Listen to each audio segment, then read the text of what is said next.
Good morning, class. My name is Ramandeep Kaur. I am from Satyam Group of Institute Nakodar.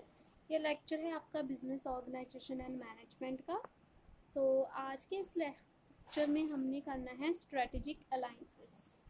ठीक है, तो हम पहले देखते हैं कि स्ट्रेटेजिक अलाइंसेस होता क्या है। ठीक है, स्ट्रेटेजिक अलाइंस होता है कि जब दो या दो से ज़्यादा कंपनी वर्क करते हैं इकट्ठा मिलके कि विन विन सिचुएशन क्रिएट करना कि दोनों को क्या है प्रॉफिट ही हो। ठीक है, फॉर एग्जांपल कंपनी ए और कंपनी बी डिसाइड कर रहे हैं कि उन्होंने अपने डिस्ट्रीब्यूशन फैसिलिटी जो उनके डिस्ट्रीब्यूशन चैनल्स है उनको क्या है कंबाइन कर लेना है, ताकि क्या है जो उनको म्यूचुअल रिसोर्स जो है वो शेयर कर सके और जो कॉस्ट है एसोसिएटेड है शिपिंग की जो कॉस्ट है वो क्या है वो कम हो जाए।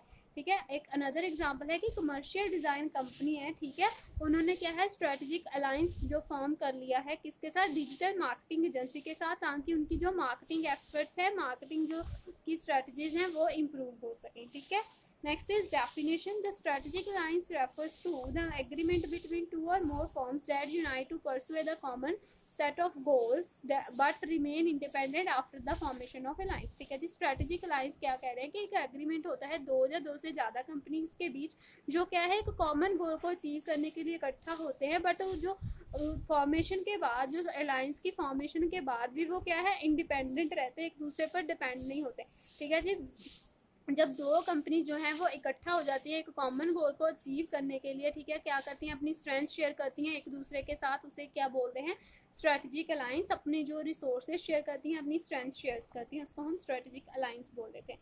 एग्जाम्पल्स ऑफ स्ट्रेटजिक अलायंस में आ जाएगा strategic partnership between Spotify and Uber. ठीक है, जो अलायंस हुआ था स्पॉटिफाई एंड उबर के बीच में एक एग्जाम्पल है स्ट्रेटजिक अलायंस की। यहाँ दोनों कंपनी जब अलायंस में आई थी तो उनको जो उनके क्या है कस्टमर बेस जो है उनके कस्टमर जो है वो इंक्रीज हुए थे।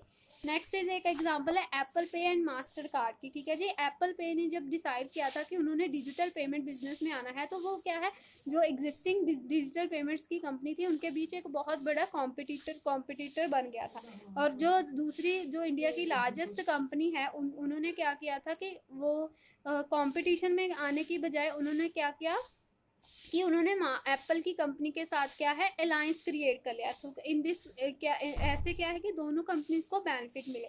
मास्टर कार्ड जो है इंडिया की फर्स्ट कंपनी बन गई थी जिन्होंने क्या प्रोवाइड किया एप्पल पे सर्विसेज, एंड एप्पल को क्या है मास्टर कार्ड की रेपुटेशन का बेनिफिट मिल गया। ठीक है जी, next is advantages of strategic alliance. सबसे पहले speed up the entry into new market. Strategic alliance क्या है एक इफेक्टिव वे है जिससे हम न्यू मार्केट में एंटर हो सकते हैं। कंपनी जो है वो इजीली रीच कर सकती है न्यू कस्टमर से, उनके रेपुटेशन बन जाती है क्योंकि एग्जिस्टिंग कंपनीज के साथ अगर वो अलायंस करते हैं तो उनके जो कस्टमर्स पहले से ही कस्टमर्स होते हैं तो उनके साथ मिलकर उनके और कस्टमर जो है वो इंक्रीज हो जाते हैं। Next is enhance sale. जब कंपनी जो है वो एक न्यू बिजनेस में आती हैं अलायंस में आती है तो उनकी सेल्स जो है वो एक्सपैंड हो जाती है, बिजनेस एक्सपैंड हो जाता है, सेल्स इंक्रीज हो जाती है, जो कि अगर हम सिर्फ और सिर्फ एक कंपनी के लिए वो पॉसिबल नहीं है। ठीक है, डिफिकल्ट होता है एक कंपनी के लिए अपने कस्टमर्स को इंक्रीज करना। Learn new skills and technology. जब कंपनी अलायंस में आ जाती है तो दोनों कंपनी एक दूसरे से उनकी स्किल्स के बारे में जानती है, उनकी टेक्नोलॉजी के बारे में जानती है, एक दूसरे की एक कंपनी के बारे में जानती है, जिससे क्या है उनका बिजनेस जो है वो इन्हांस होता है। Next is divided fixed cost and resources.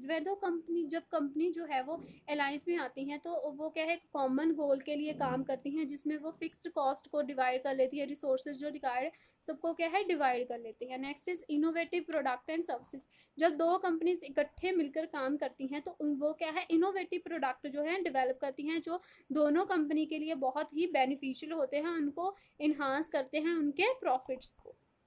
Next is enhance distribution channel. Company जब अपने रिसोर्स शेयर्स करती हैं तो अलायंस के बिजनेस में तो वो क्या है कंपनी जो है एक रिलेशनशिप हो जाता है उनका न्यू डिस्ट्रीब्यूशन चैनल के साथ एक रिलेशनशिप जो है वो इस्टेब्लिश होता है। इस वजह से क्या है कि उनकी जो उनका प्रोडक्ट है वो हर एक जगह प्रोडक्ट और सब्जी जो है वो हर एक जगह अवेलेबल हो जाता है। Easy to get into the international market. जब अकेले ये कॉम्प्लेक्स है डिफ़िकल्ट है एक कंपनी के लिए इंटरनेशनल मार्केट में एंटर होना, बट जब स्ट्रेटजिक अलायंस हो जाता है तो इंटरनेशनल कंपनीज के लिए ये इजी हो जाता है कि वो फॉरेन कंपनीज में अपना बिजनेस जो है वो इस्टेब्लिश कर लें। Builds the image of the brand. Strategic alliance, ठीक है, जो क्या है कि कंपनी की इमेज को इम्प्रूव करता है मार्केट में। कस्टमर जो है trust the brand if they know about the association of brand with the brand that they already know, ठीक है। कस्टमर्स का एक ट्रस्ट बिल्ड हो जाता है ब्रांड के प्रति अगर वो जो एग्जिस्टिंग कंपनीज हैं उनके बारे में जानते हो। Next is disadvantages of strategic alliance, ठीक है जी। First is poor management of the alliances. कई बार क्या होता है कि दोनों कंपनी जो है वो सिर्फ और सिर्फ अपने पार्ट के लिए रिस्पॉन्सिबल होती है, कि वो दूसरे पार्ट के लिए रिस्पॉन्सिबल, दूसरे बिजनेस की एक्टिविटी के लिए रिस्पॉन्सिबल नहीं होती। दोनों कंपनी अपने अपने के लिए रिस्पॉन्सिबल है। तो क्या है, इससे क्या है, पुअर मैनेजमेंट हो जाती है बिजनेस अलायंसेस में, ठीक है जी। Next is poor communication.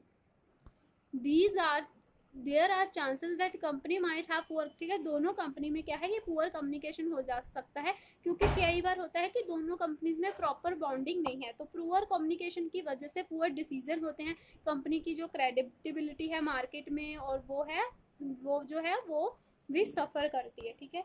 Benefits are unequal. कई बार क्या होता है कि दोनों कंपनी को जो इन्वॉल्व होती हैं लाइन्स में इक्वल बेनिफिट्स नहीं मिलते।